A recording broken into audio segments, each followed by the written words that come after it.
Hey everyone, welcome back to Cooking with Calvin. Today we have something of an exotic variety that we're going to do. Don't be alarmed if you can't get it or you don't know where to get it, but we do want to make duck confit today. So if you can't get your hands on a duck, let's try it with chicken. You're just going to need extra fat added to it. You should be able to get duck fat at your local grocery store, everything like that. But yeah, it's well worth it if you can get your hands on duck, and something that requires a little bit of patience. We're going to go through some techniques today, but yeah, you're going to be able to carry these techniques across the board, all the different poultry and proteins that you want to cook. So we're keeping it pretty simple. We're going to add dried fennel seeds as our herbs. Feel free to go with whatever tickles your fancy. We have some fresh garlic. We of course have our duck, and then we have kosher salt.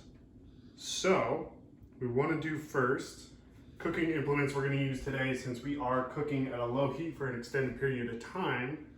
Save a little bit on your oven, save a little bit on your appliances, and you can just go with the crock pot. We're going to go on low setting, but first we want to get this on the stove. We want to coax out some of the fat in the actual duck. So we're going to break this down first, just so that it can actually fit into our pan. So what we want to do is we kind of want to break this into sections, just because we don't have a big pan that we can just put this whole thing in. So what we're going to do is we're going to face our duck away from us, and we're going to put one, you don't want to do a sawing motion, just do one swipe. And then what we're doing is we're doing one swipe again. And we're looking, so you have the bone, so you want to dislocate the bone. Keep swiping back, swiping back. So we have our thigh.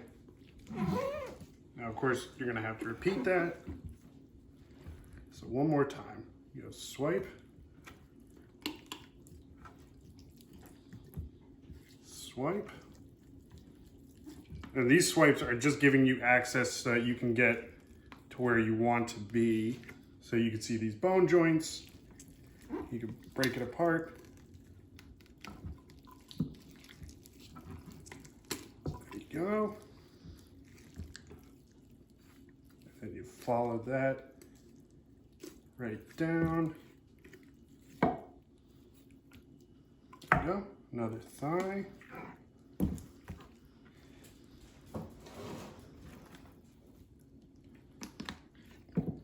So now we're going for the breasts. So you go right down the breastplate. And now you can see it's, if you get it right, you're gonna be right clean up against the breastplate. So now all you're doing, swiping it down at an angle, you're pulling with this hand and you're swiping with your knife hand.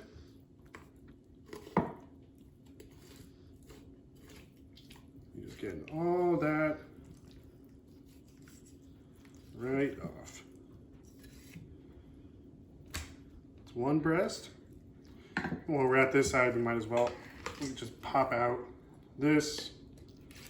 So the wing is not actually going to have much meat, but what we're doing is we're getting the fat, we're rendering that down. And one more time. You get a lot of practice, because all of these birds and stuff like that, they're all gonna have two of everything.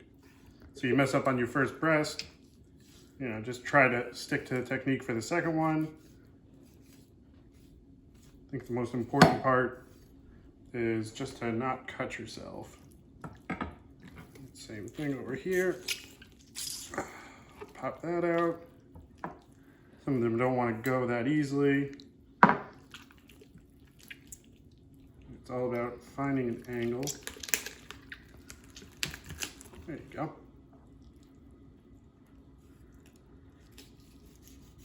You get right between the joints. There you are. So we can render this down, we can get the fat from this. what we're gonna do is we're gonna get our pan nice and hot. We're gonna throw this whole thing into our pan. We're gonna render out whatever fat, whatever stock we get from it. And then that's actually what we're gonna just kind of sear off all the other duck meat. All right, now we have all of our sections kind of pulled apart and everything. And as we can see here, so it's a lighter skin that's around the thighs, lighter skin around the wings, very, very heavy, really thick skin that goes around the duck. Now that's not, I mean, that's my favorite piece, is the skin off of the duck. But what that does is it traps all of the moisture. Once you start cooking this meat, all of the moisture wants to rise up. And if it hits this skin, it's going to stay there and it's going to trap all that moisture in, and that's not necessarily what we want.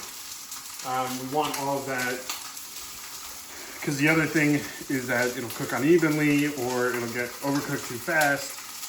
We don't want that. So that's where we come in, and what we want to do is score the skin. This also allows us to actually get some of the seasonings that we want to infuse into there to actually have a fighting chance on getting to that meat.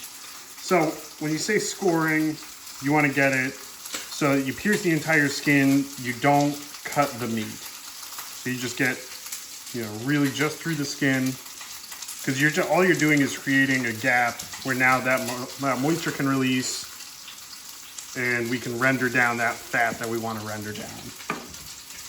For the thighs, it's not exactly necessary. I mean, it's not going to hurt anybody if you score that as well. If you're practicing your technique on where you're only piercing the skin and not getting through to the meat, that would be a good way to do it. You're not going to hurt anything, but you're not going to help anything. So at this point, now we want to salt it heavily. And you have to remember that we're really only getting the salt on the skin. So you would put a lot more salt on than you normally would. So we're doing two things here, or I should say the salt is doing, because it's doing all the heavy lifting. One of the things that salt does is it's going to draw the moisture to the surface.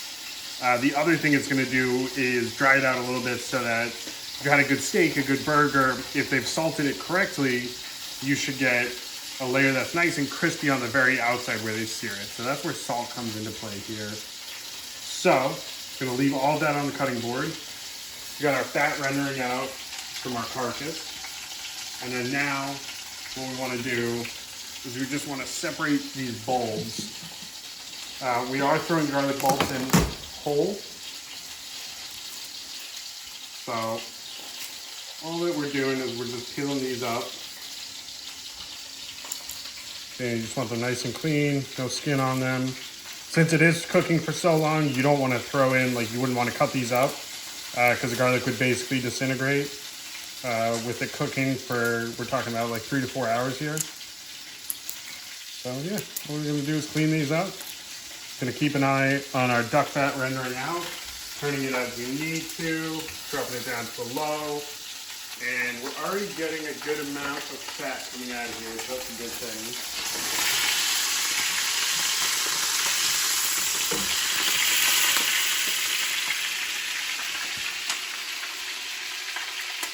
Alright, we took the carcass out, and now what we want to do is we have the heat on medium, popping a little bit. We're going to take salt and skin side down. Go right into there. And then we're gonna get our crock pot going on low. So when we're doing this, we don't even want to flip it over. The protein is gonna be cooking for so long that all we're trying to do is get a little bit of color on this skin and just kind of coax some more of that fat out from it. Because once you put this into the crock pot, you want everything to be completely submerged.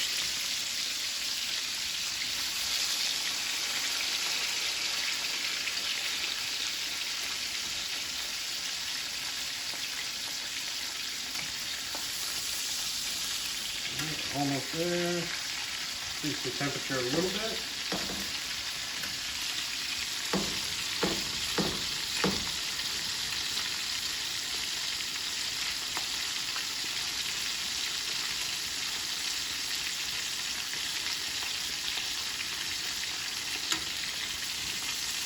There we go, just like that. I mean, that should be how fast it is. Just a couple minutes. You want a nice golden brown. You're not cooking it at this point. Now we get the wings into there. Again, our wings, we're not going to get a lot of meat out of it. We're really just using that as get some of the fat out. You get a little bit of meat from it, but usually the amount of meat you get from it is not worth the amount of time it takes to get the meat out. We'll take a look at our thighs. Perfect. There you go, nice golden brown.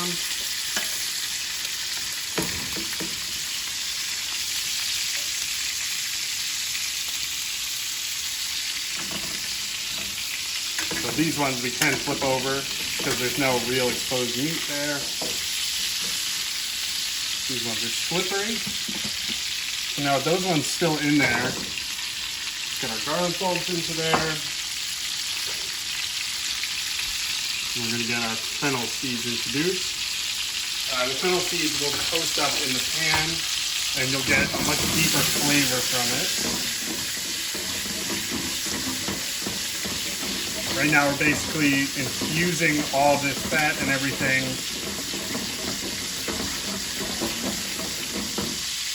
So that's why we want to go breasts in first, and then we want to go thighs right on top of that. So anything that has a bone in it is actually, once it renders down, it's going to release some of the bone marrow and all these other like coagulants. So we want that to kind of render down because the breast meat isn't going to have that because it doesn't have bones in there. So that is our technique for layering the pan.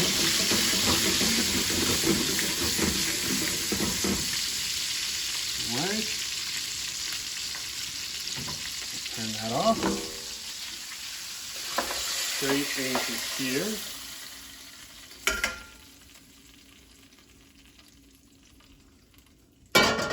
You want to kind of pack everything down.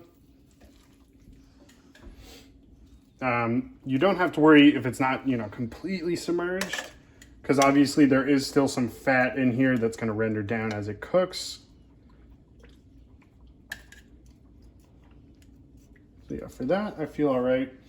So we are going to have time to play around with this. If we see at, hour 2, we don't see enough liquid in there, we can always add more fat, we can add more stock, we can add more butter if we have. We just want to get the rest of the seasonings and everything off of the bottom of here.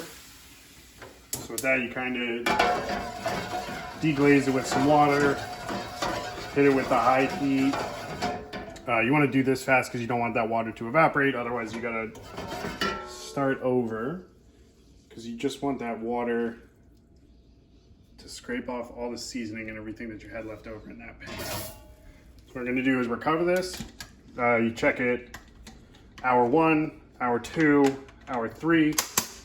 Hour 2 is where we are going to start looking at, does it have enough liquid? Does it have enough fat content in it? Are we going to get the results that we want? So yeah, you got an hour and we'll be back. All right, so here we are with the duck. So I actually opted to leave it overnight. As long as you hit that like 4-hour mark, that's really where the protein is actually going to start breaking down and it's going to slide right off the bone. So it's safe to leave overnight. You want to take this off, and what we're looking for is some nice color on top. We've seen all of that fat render out, and so now what we want to do is safely take all of the meat out, put it onto a cooling rack, cool it down before we start to process it. And whatever you do, do not throw out all this duck fat that you rendered out. Yeah, as you can see, as I'm pulling the bones up, everything is literally falling off of it. So if you want something that's more intact, do it right to the 4-hour mark and then take it out. But for this purpose, I just wanted to confit it so that I could shred it apart. So this works for my application. yeah, it just bone right off.